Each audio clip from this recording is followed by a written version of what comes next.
Hey, what's going on? Luke here. For today's video, we're going to be previewing round 9 of the 2021 NRL season, doing my preview, doing my tips, doing my predictions. Let's go through every game. Let's start right now. So the first game of the round is the South Sydney Rabbitohs taking on the Melbourne Storm, a clash that we saw in round 1 in which the Melbourne Storm came out and they blew the Rabbitohs off the park in the first sort of 15 minutes or so, and the game was pretty much over then. However, I think it will be a very, very different game this time. I think in the coming rounds after that game, we saw that the Storm weren't exactly that side all the time. They sort of just happened to just come out, quick out of the gate, and the Rabbitohs were just beat in the first couple of minutes. And I just can't see the Rabbitohs having that happen 2 times in one season. Look, this Melbourne side is capable of doing it, but look, there's no Pappenhausen playing. Nico Hines is still there. He's actually been going pretty good, but at the same time, he's still no Pappenhausen. Looking at the rest of the side, I just got in front of me, like the halves pairing for the Rabbitohs, Dean Hawkins, Benji Marshall, Cody Walker still at fullback. It's definitely not ideal for them. However, I think it's still a pretty formidable sort of spine. I mean, you add in Dean Hawkins, I think he's going to be the future of the Rabbitohs in the sense that, look, they're preparing for life after Adam Reynolds already. So this is a good test for him. If he comes in and does a decent job, who knows what's going to happen for Adam Reynolds. This could really make or break his contract talks with the Rabbitohs. But yeah, just in terms of Dean Hawkins, I don't really know much about him. However, I feel like it's one of those cases where, similar to what the Storm have been able to do in the past, like you can have, every now and again, you can play with a Riley Jacks or someone because the rest of the spine is so strong, and that's what I feel like the Rabbitohs spine is at the moment.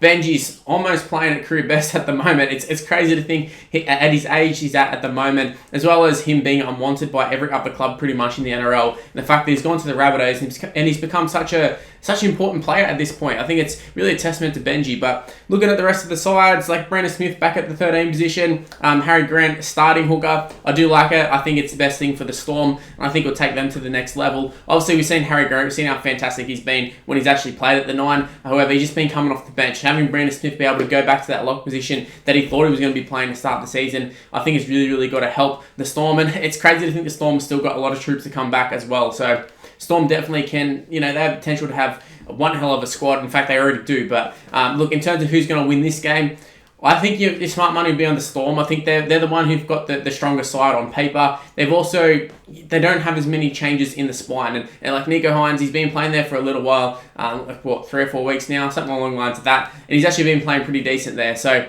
that's the only real change in terms of the spine. I know Harry Grant's coming to the starting side, but he's always been groomed to be in that spine position. So, look, it's not too big of a change. Whereas the Rabbitohs, they're missing Adam Reynolds, Cody Walker's at fullback. I feel like if there's any team that's going to take advantage of Cody Walker not really being a fullback, I think it's going to be the Melbourne Storm. But I do think it will be a tight one. You got Harry Grant up against Damien Cook. This is going to be a great battle. Who's going to win? I don't know. I think I'm going to go with the... I was going to say Rabbitohs, but I'm going to go with the Melbourne Storm for this one. 1-12. I think it's going to be a close one, but I think Storm will just edge them. They just have a little bit too much class, and also, like I said, and they just have less injuries, so I think it's more fitting that the Storm would win this one. Now, on a Friday night, it's the Penrith Panthers taking on the Cronulla-Sutherland Sharks. This has potential to be a really interesting clash because on paper, Penrith should absolutely smash the Sharks, but I keep saying it every week. I feel like Penrith are getting a little bit closer to a loss. Is it going to be this week? I don't think so. However, the Sharks are that sort of side. Like, they're a team that lost to the Bulldogs. Yeah, I could see them actually stepping up to the occasion and actually pushing the Panthers. I don't know if it's going to happen, but it's just one of those games I could see it happening. Looking at the lineups, like Connor Tracy's actually been pretty good for him, but you got Will Chambers, Jesse Ramian. On paper, it looks like a pretty good backline, but it's just not really working out for them. Will Kennedy is definitely, for me, been their best player this year. I think he's been really good for him. Blake Barrelly's been pretty good, but just the 4-pack, they're just so hit and miss. You guys like Nakora and that should be so much better than what they are, and I don't think you can afford to have those sort of guys in your side against Penrith. Penrith are just way too clinical, just way too classy, just way too good in general. The defense is good, attack's good, they're just good all over the park. And look, Coruscant's back for him as well. Look, it was a big win for them last week against Manly. It was a game that everyone thought this could be the game that they lose. This definitely could be it. And then they came out and they won fairly comfortably. Like, it wasn't a total blowout or anything, but I don't think Manly were ever really going to win it. I feel like it was fairly comfortable. So, look, Penrith, they're going from strength to strength this year, and I think it's going to be, very helpful playing a team like the Sharks, boost their confidence even more. I'm seeing a Penrith victory, 13+. Sorry, Sharkies fans. Now, to the second game of Friday night. It's the Parramatta Eels taking on the Sydney Roosters. Now, I feel like every week I go into these Roosters videos and I say, great performance, but such and such got injured. And that's pretty much what's been happening. Last week, week, obviously, Brett Morris went down, Lindsay Collins went down. I think Lindsay Collins is an underrated injury in the sense that I think he's not the most important player by any means in the Roosters side, but he gives them great go forward. We've seen in, big games, he's been able to step up, get them on the front foot. We've seen him do it for Queensland, seen him do it for the Roosters. He's been a very, very good player for the last couple of years, Lindsay Collins, especially last year, but coming into this year, you expect him to sort of keep going and keep, that trajectory for him was that he was going to become one of the leading props. And I think he's definitely on his way to doing it, but a big injury for him. Obviously, Brett Morris, we've talked to death about that one. We all know how devastating it is, probably a career ender. But they've got Illawarra to come in. He's not someone who, he's making a debut or anything. He's someone who has always been the backup, pretty much, for either Tupou, Morris, any of the backline boys, because they just shift the Morris boys around and then Illawarra would come in.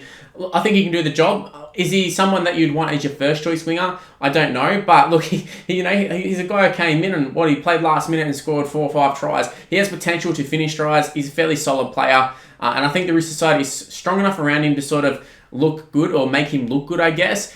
Is it going to be good enough to beat the Eels? I don't think so. I think the Eels will be able to get the job done. This is probably like a real good test for the Eels because the Roosters, like I said, they're not a side who I think can win a premiership at the moment, but they are a side who can definitely test them. And look, if the Eels come out unscathed from this one, if they come out with a good victory, I think that, puts them in a good spot in terms of actually winning a premiership because this is like another big scout for them. The Roosters obviously aren't the team that they were or expected to be this year, but at the same time, they're still a pretty darn good side. Even with all the injuries, like you list off all these injuries, they're still a pretty good side. My big concern for the Roosters, though, is obviously the hook position. Sam Verrills, it was like we waited for Sam Verrills to come back, and then all of a sudden he's out injured with a detached retina. I don't really know too many people have had a detached retina, but an eye injury, pretty bad one. I don't know how long he's on the shelf for, but yeah, it's not an injury you want. Adding that Jake Friend isn't coming back. I don't really know what they do in that hooker position because I don't think Marshke or even who else on there. They've got Adam Kieran, they've got Lachlan Lamb. I don't think any of them are really the answer at hooker. They're sort of just fill-ins and just waiting for Sam Verrills to come back. But yeah, look, the rest of the side, like Victor Radley's back. He's been big for him. Maybe they could play Radley at hooker, but he just adds so much into that lock position and does so much for Sam Walker. They currently take him out. But just on the Eels side, it's so strong. I mean, I'm just looking at the lineups right now. Like, the back line doesn't exactly scream super good, but they just are. Like, that Niokore, he's been such a find for them. He's been so good. For a guy who's never really played centre, he just come in and he's just putting bell ringer after bell ringer on. He's taking great runs. Like, that's just, I don't know, just one of those players that you need to find in a premiership winning side. They're the sort of guys that you need. Just those hidden gems, those guys who aren't on huge money and just come in, they do a job for you. And especially considering the Eels' problems in the past, especially with like Warringah Blake, the defense in the back line was just atrocious. Like, he'd just shoot out or he'd miss tackles. He'd just get caught out so often. The fact that Niokore has been fairly solid in defense, also can, do some good stuff in attack and just quick play the balls, gets the ball rolling for him. I think it's been a great find for them. The rest of the side, though, look, we all know they're strong. Ryan Madison back, he's in the starting side. I think he played last week, actually. But you got him and Papali'i. Look, he's been another find. It's just, once again, just like I said with Niokore, they're just those guys that you need to find in a premiership winning squad. Those guys who are sort of the unsung heroes, and obviously getting a lot of plaudits now, but they're guys who weren't signed on huge money. They've come across and they're doing a job. And he's pretty much forced Sean Lane, who was one of their big signings a couple of years ago, onto the bench. So, look, I think the Eels are in a really good spot at the moment, and I think the Roosters, they sort of are, but they aren't. They're travelling pretty well, but I think this is a game they're going to get found out. And I wouldn't be surprised if Sam Walker gets found out a little bit here. Obviously, he's had everything sort of go his way so far. But look, I think the Eels are just going to put a beat down on him. Look, I guess you can't really say that in terms of they've still got Tedesco. They've still got a lot of good players in their side, but I think this Eels side will be too strong, and I think they'll be too up for it, and I think they'll get the job done 13+. Now on a Super Saturday, the first game is the Canberra Raiders taking on the Newcastle Knights. An interesting game here because the Raiders obviously not travelling well. There's a lot of player unrest. Papali'i got rested last week. Is he back in this side? Yeah, he is in the side this week. But look, Josh Hodgson stepped down as captain. Just the side, it just seems like they're in shambles. George Williams, homesick, wants to go home. I don't really know what you do with the Raiders. It seems like the Ricky Stewart effect. They play really good for a couple of years and then they go to shit. And that seems to be what's happening right now. Newcastle Knights also aren't travelling very well. You got guys like Ponga and stuff. Like they're not full strength, but they're getting a lot of their troops back. They're just waiting for Mitchell Pearce and a couple others to come back. But it's just still not happening for them. It's still not happening, still not working. I don't know what you do if you're Adam O'Brien and you're the Knights, because I don't really know who you can chuck in that side to improve it, apart from the guys who are coming back from injury. So look, if there's any game the Raiders are going to win, I think it will be this one. I think it'll be a tough game regardless, whoever wins this one. But in terms of an actual winner, I think the Raiders should win this one. It's at home. I think at least, even if there is player unrest, I think the fact that they're playing at home should get them home. And I'm saying home a lot, but yeah, look, the Knights, they just haven't shown anything for me this year that says they can beat the Raiders. So I'm going to go for the Raiders. I'm going to go 1-12. I think it'll be close. I think the Knights 4-pack is still strong enough, but the rest of the side just, yeah, not doing it. Now onto the second game of Super Saturday. It's the West Tigers taking on the Gold Coast Titans. Another interesting clash, another big clash in the sense, not in the sense that they're two big name sides by any means. Obviously the Titans had a lot of raps going into the season, and people saw a lot of potential in them, including myself. But the West Tigers, the Titans, both of them sort of travelling in a similar sort of position. Both are showing glimpses of being really good. Also have shown glimpses of being total shit. Last week was total shit for the Titans. Also last week for the Tigers was very, very good. So going into this clash, it's hard to pick a winner in the sense that, like, the Titans on paper, they should win this one. They're a much better side on paper. They have a lot of big names, whereas the Tigers don't really have any big names. They literally, I'm going through their side now. Who's really a big name for them? There is none. There is none. Titans, you've got Brimson there, who's played for Queensland. You got, look, Philip Sammy played for Queensland last year, whether it's deserved or not. But Ash Taylor, I think he's actually out, but he's there. Like Fogarty's been big raps on him. Jared Wallace has played for Queensland. You got Big Tino, big raps on him. Proctor, International, Fafita, Peachy. Lots of big names in their side compared to the Tigers, who don't really have anybody. And yet the Titans are not travelling very well. Last week's game against the Broncos, absolutely atrocious. Like, how do you blow a lead like that? Literally, when they were up 20-odd points, I turned the game off and I thought, yeah, this is going to be a blowout. Don't need to watch this one. Then all of a sudden, I was just checking Twitter and people were like, can't believe this is happening. What is happening with the Titans? And I was like, shit. And I turned it back on and saw the Broncos were in front. And I was like, what is happening? What is happening to the Titans? Tigers, like, if that happens to the Tigers, you kind of expect it. And look, if the Titans come out and smash the Tigers by like 50, wouldn't be surprised, especially after last week. I would expect them to sort of cop to hiding by the courage and just be really up for this game. And the Tigers, I don't know if they're ready for a Titans who are motivated and ready to go. But at the same time, last week they looked ready to go too, and for the first like 20 minutes or so, and then all of a sudden it started to slowly sort of turn. And I don't know, it's just the Titans seem to be that sort of side. They can score the points, they just can't defend. And a team who can score points is the Tigers. I think they've got enough strike power in their side. Like I said, they don't have a lot of big names, but they got some guys who can score points. Dane Laurie's been good for them. Joey Leilua can do it. Look, Nofaluma definitely can do it. Luke Brooks, Dewey, they both can set up and score tries. Look, they've got a pretty formidable attack. It's just also for them, the defense is pretty bad. But for the Titans, like, it's hard to not pick the Titans for this one, just based off the history, like, of this season. When Titans have won, they've won well. So I'm going to go Titans 13+, but I don't really have a lot of confidence in saying that, which seems weird because Tigers, I don't really rate them as a side either, but Titans are just being too hot and cold for me to say with any sort of confidence that they're going to actually win this one, but I'm going Titans 13+. Now into the last game of Super Saturday. So North Queensland Cowboys taking on the Brisbane Broncos. All of a sudden, this is a hell of a game. Broncos with the big comeback victory last week. I just got done talking about the Titans, but the Broncos, a lot of plaudits should be given to them. Look, Asako at fullback, not great in defence. Obviously not good. Probably not a long-term fullback for him, though, a long-term option, but at the moment, I think he's their best fullback, and he showed glimpses last night. This is the problem for him, because he shows all those good stuff in attack. We've seen him do it year after year. As soon as he gets the hands on the ball, very, very good, very hard to stop, but it's just the defence is just not there, and I don't think it ever will be there to be a proper fullback. But for me, the halves were a lot better. Obviously, Tyson Gamble's come in, and I thought he was huge for them. Not in the sense that like he's super good or anything, but he just did what a halfback should do, and I feel like that's what they've been missing. They've been missing someone to just stand up and make the tackles and just get them in the right areas, direct them around, and that's what he did. And that allowed Milford to do his job too. So for them, I think it's just a better combination. Like if you're playing, if you're doing ratings FIFA style or Rugby League Live 4 style, whatever, I don't think you'd rate them super high by any means, but. And I don't think Tyson Gamble probably is like the best halfback in that club, but he's the best for this. It's similar to maybe like Lachlan Lewis at the Bulldogs, like he's not the most skilled or anything, but he just fits in that side for some reason. The rest of the team though, like Pangai Jr. being huge for him. When he's good, he's good. It's just another one with probably the story of the Broncos. When they're good, but when they're bad, they're really, really bad. Same can be said for the Cowboys though. They have been a lot better as of late, but just the side is just, I don't know what's going on with them. Jake Clifford at halfback. I mean, Drinkwater's there. Got a lot of guys who I feel like are playing for contracts next year despite being contracted. I mean, Scott Drinkwater's just ring-signed with them, but I don't really know where he fits in this whole Dearden and Townsend partnership. I don't know. You wouldn't think Dearden's coming across to play reserve grade, but I don't know, but like the Cowboys playing in front of the home crowd up against the Broncos, I think they'll be up for it, as will the Broncos. I think if both teams are up for it and both teams play to their potential, I think the Broncos have a much better side. But it's just a matter of, are the Broncos going to turn up, or are they going to play like shit? Who really knows? For this one, I think I don't know if this is classed as an upset, but I think based off last week and just how they performed, and maybe this is the confidence booster that they needed. New halves pairing, like it really could be the confidence boost they needed. I don't know if it is going to be, but I think I'm going to go to Broncos for this one. I think it'll be a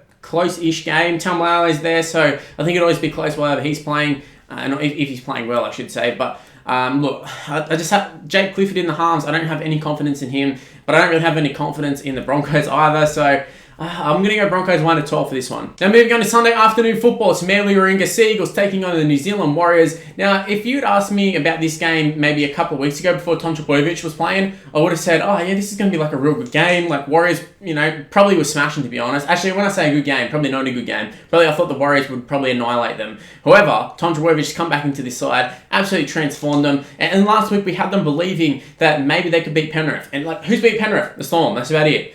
No one beats Penrith these days, and we were thinking Manly could do it. And Manly, at times, they weren't. I don't think they're ever really a chance of winning it in terms of the actual game happening. But they did show glimpses. They defended pretty well, and they weren't totally, in a different class by any means. Like Penrith were good, but Manly were also fairly decent as well. And if you take out a couple of plays like your Ruben Garricks and such, and all of a sudden Manly could probably win that game. But just some bad games from him. But look, the rest of the side, like, it's not great. Like, they're definitely a lot weaker this week in terms of Tapau's not there, Aloe is not there, and that's a lot of go forward. And even as good as Tom Trbojevic and, Cherry Evans and such is, you need to go forward. And I don't know if they're going to have that happen. You got the Warriors, like, their side isn't fantastic either in terms of their forward pack on paper, but they just seem to get the job done. Now, it would have been nice to have seen Adam Fanua-Blake come up against his old team. Obviously not happening. He's obviously injured. But with the Warriors, like, Reece Walsh has been an enigma. He's coming to that side. Him and Nikorima, kind of two similar-ish players in the sense that I feel like they're great runners of the ball. And once again, they're I feel like they're a side,